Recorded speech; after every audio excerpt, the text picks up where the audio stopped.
Next number question हम लोग देखेंगे।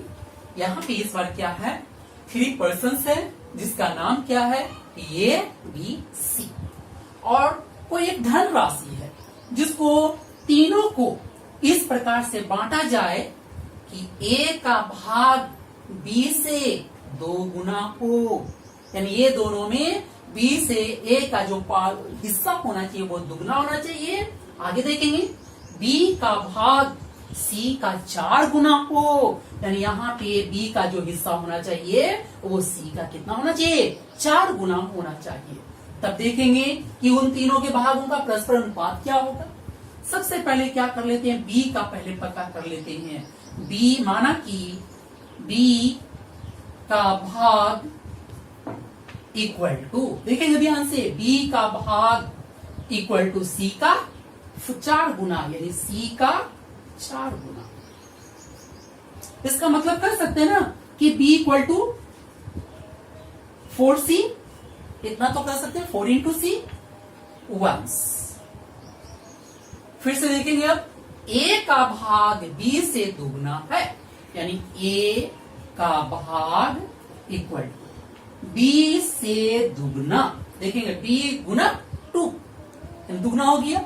अब यहाँ पे क्या करते हैं, b का वैल्यू कितना है जी, 4c है, यानी 4c इंटू 2, यानी a का भाग हो गया कितना, 8c हो गया। मैंने c के वैल्यू में ले आया।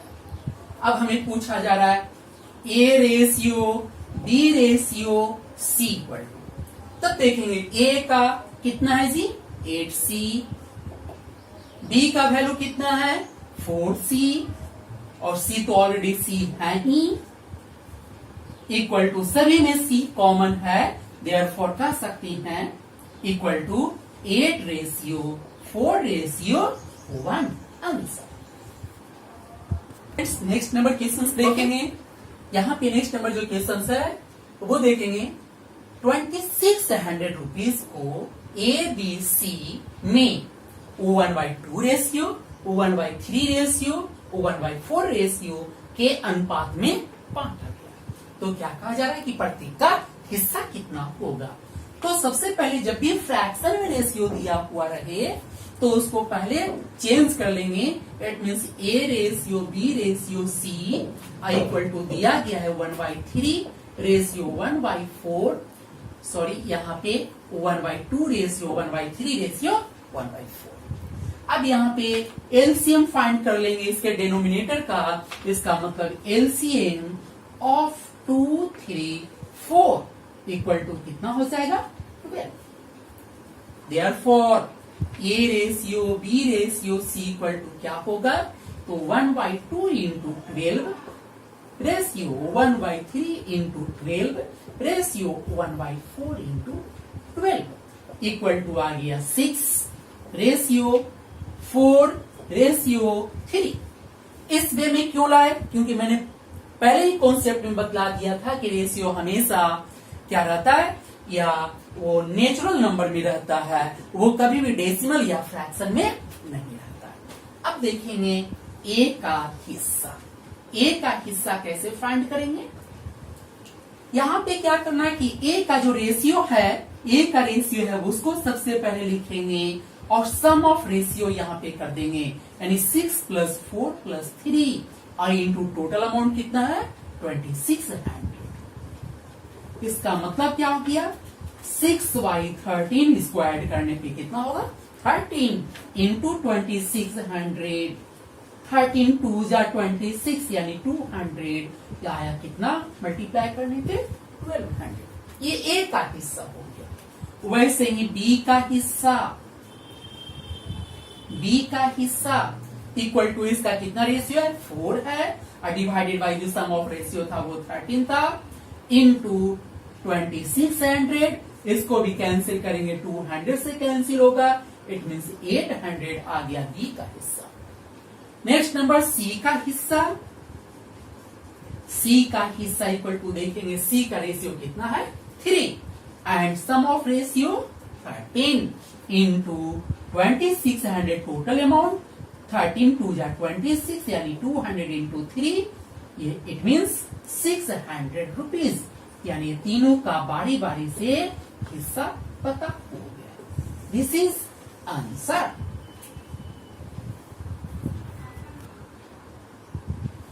ओके, नेक्स्ट नंबर क्वेश्चंस देखेंगे फ्रेंड्स। यहाँ पे इस वाले क्वेश्चंस क्या आपके पास है कि ए किसी व्यवसाय में 64,000 रुपये का निवेश करता है। कुछ महीने बाद 48,000 रुपया लेकर के क्या किया, बी जो है उस ए के साथ क्या हो गया, शामिल हो जाता है। कुछ महीने बाद वर्ष के अंत में कुल जो लाभ होता है व्यवसाय से, उसके बिजनेस से, तो उनके बीच जो है वो लाभ जो है 2:1 में बांटा गया। तो बी कितने महीने पहले शामिल हुआ था, यानी कि जो कुछ महीने बाद आया था बी, वही हमें बताना कितने महीने बाद वो शामिल हुआ था। तो सबसे पहले देखते हैं, माना कि बी x महीने पहले शामिल हुआ था। ठीक है, अब अकॉर्डिंग टू क्वेश्चंस देखेंगे। ये देखिए, जो ए है वो बिजनेस कर रहा है कितने, 64,000 रुपया लेकर के, पूरे 64,000 रुपये लेकर के पूरे 12 महीने के लिए। ठीक है, उसके बाद इसका रेशियो ये ए का हो गया 12 महीने का, लेकिन जो बी है वो तो 12 महीने नहीं है, कुछ महीने बाद शामिल हुआ है। इसका मतलब कितने महीने बाद तो हमें नहीं मालूम है। और वो कितना लेकर के आता है, 48,000 रुपया लेकर के आता है। और बी के साथ वो क्या करता है, 12 महीना में से x माह को लेस कर देती हैं, इतने माह बाद वो क्या होता है, शामिल हो जाता है। अब यहाँ पे इसको कैंसिल कर लेते हैं, थोड़ा सा स्मॉलेस्ट पार्ट में ले आते हैं। ये देखेंगे 000, यहाँ पे 000 कैंसिल, चूंकि ये रेशियो में है यानी डिवाइड में है। उसके बाद देखेंगे 16 4 जा 64 एंड 16 3 जा 48। उसके बाद भी देखेंगे 3 4 जा 12। इसका मतलब क्या हुआ कि यहाँ पे 16 हो गया, रेशियो यहाँ पे क्या है आपके पास 12 माइनस x, ये आया उसका। अब यहाँ पे क्या करा है कि वर्ष के अंत में कुल लाभ उनके बीच 2:1 में बांटा गया। इसका मतलब वंस इसको कंपेयरिंग करेंगे लाभ से, यानी 16 जो हुआ है वो ए है पार्ट, और जो 12 माइनस x है वो कौन है, b equal to 2/1। Cross multiply, तो 12 2 जा 24 और माइनस 2x, यहाँ पे 16 1 जा 16। अब ट्रांसफर कर लेंगे, माइनस 2x को इधर कर देते हैं और 16 को इस तरफ कर लेते हैं। इसका मतलब 24 minus 16 equal to 2x। Subtract करने पे क्या आता है, 2x इक्वल टू 8 आ जाता है। देयरफॉर x इक्वल टू कितना होगा, 8/2 इक्वल टू 4 माह। आंसर।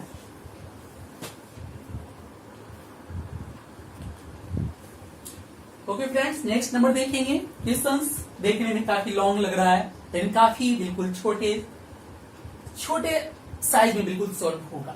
देखेंगे ए, बी और सी एक साथ मिलकर कोई कारोबार करते हैं। ए के द्वारा किए गए निवेश का 3 गुना, ए के द्वारा कितना किया है निवेश, 3 गुना बी के निवेश के 4 गुना के बराबर है। यानी ए और बी में ये 3 गुना करता है निवेश, तो ये बी कितना करता है, 4 गुना। फिर आगे, और बी की पूंजी सी की पूंजी की दुगनी है। इसका मतलब बी और सी में पूंजी किसका ज्यादा है, बी का ज्यादा है। और कितना ज्यादा है, दुगना है। लाभ में प्रत्येक के हिस्से का लाभ क्या है, इसका मतलब क्या है, ये प्रत्येक के हिस्से का लाभ नहीं लिखेंगे, यहाँ पे अनुपात लिखेंगे। हिस्से का लाभ में प्रत्येक के हिस्से का अनुपात क्या है, अनुपात क्या है, ये क्वेश्चन आपके पास है। तो देखेंगे यहाँ पे सबसे पहले इस लाइन को रीड करेंगे। ए के द्वारा किए गए निवेश का 3 गुना बी के 4 गुना के बराबर है। यानी कि अकॉर्डिंग टू क्वेश्चन 3 इंटू ए का 3 गुना हो गया, इक्वल टू 4 इंटू बी का 4 गुना हो गया। अब ऐसे क्वेश्चंस में मैंने बताया है कि क्या करते हैं, 3 और या ए और बी है तो अगर इसको ट्रांसफर करते हैं तो इसका पलट जाता है उल्टा, यानी कि मल्टीप्लाई या डिवाइड में हो तो उसका जो वैल्यू होता है वो पलट जाता है। देयरफॉर कह सकते हैं A/B इक्वल टू 4/3। वंस फिर से देखेंगे आप, यहाँ पे B की पूंजी C की दोगुनी है तो यहाँ पे B इक्वल टू C का कितना है, दुगना है। देयरफॉर यहाँ पे भी आपको ध्यान देना होगा कि C के साथ तो कोई वैल्यू है, B के साथ कोई वैल्यू नहीं है, इसका मतलब इसके साथ कोई एक 1 है जो कि वो छिपा हुआ है, ताकि मेरे को हेल्प हो जाए रेशियो फाइंड करने में। तो देयरफॉर यहाँ पे अब लिख सकते हैं B/C इक्वल टू 2/1। अब हमें पता क्या करना है कि लाभ में प्रत्येक के हिस्से का अनुपात क्या है। देयरफॉर A/B/C इक्वल टू बताया हमने 4/3 है एंड 2/1 है। इसको मल्टीप्लाई करते हैं, कैसे बताए हैं, इसको इससे मल्टीप्लाई करेंगे, 3 को 2 से मल्टीप्लाई करेंगे एंड 3 को 1 से मल्टीप्लाई करेंगे। इसका अर्थ हो गया कितना, 8/6/3। अब यहाँ पे तीनों में जो देख रहे हैं कुछ नहीं कॉमन है, इसका मतलब ये जो रेशियो है वो स्मॉलेस्ट पार्ट में है, इसलिए यही आपका क्या हो गया, आंसर।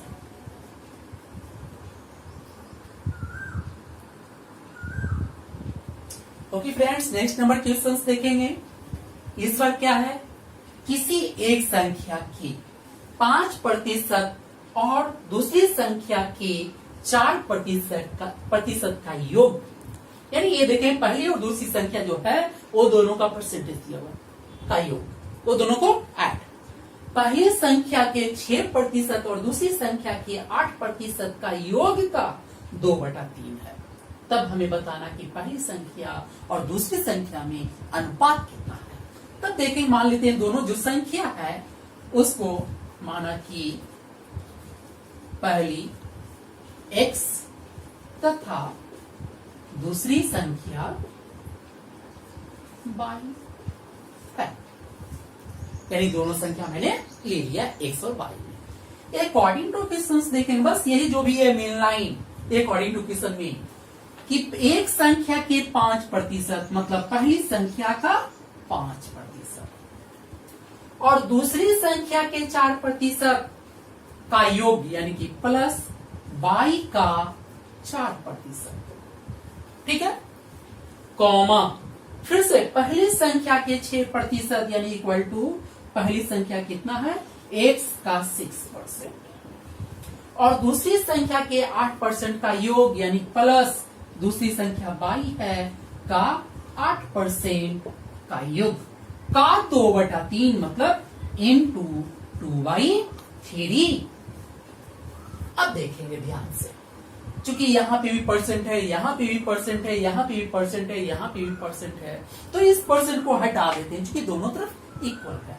तो इसका मतलब आप कह सकते हैं कि 5x plus 4y equal to यहाँ पे 6x plus 8y into 2/3 right कर सकते हैं। अब देखेंगे 2/3, इसका मतलब नीचे में जो देख रहे हैं 3, इसको क्रॉस मल्टीप्लाई यानी कि इससे मल्टीप्लाई कर देंगे तब कितना आ जाएगा, 3 5 जा 15x अब प्लस यहाँ पे 3 4 जा 12y equal to 6x plus sorry यहाँ पे 2 से फिर ये दोनों को मल्टीप्लाई करेंगे ऊपर वाले पार्ट को, तो 6 2 जा 12x अब प्लस 8 2 जा 16 बागी। अब क्या करेंगे, सेम कास्ट को एक तरफ कर लेंगे, इसका मतलब 15x minus 12x equal to 16y minus 12y equal to subtract करने पे 3x इक्वल टू यहाँ पे 4y। अब ऐसे क्वेश्चन में मैंने बेसिक कॉन्सेप्ट में समझाया था कि वैल्यू जो रहे इनटू में रहे या डिवाइड में, तो उसको क्या करते हैं, पलट दिया जाता है, यानी कि x ratio y equal to 4/3 answer.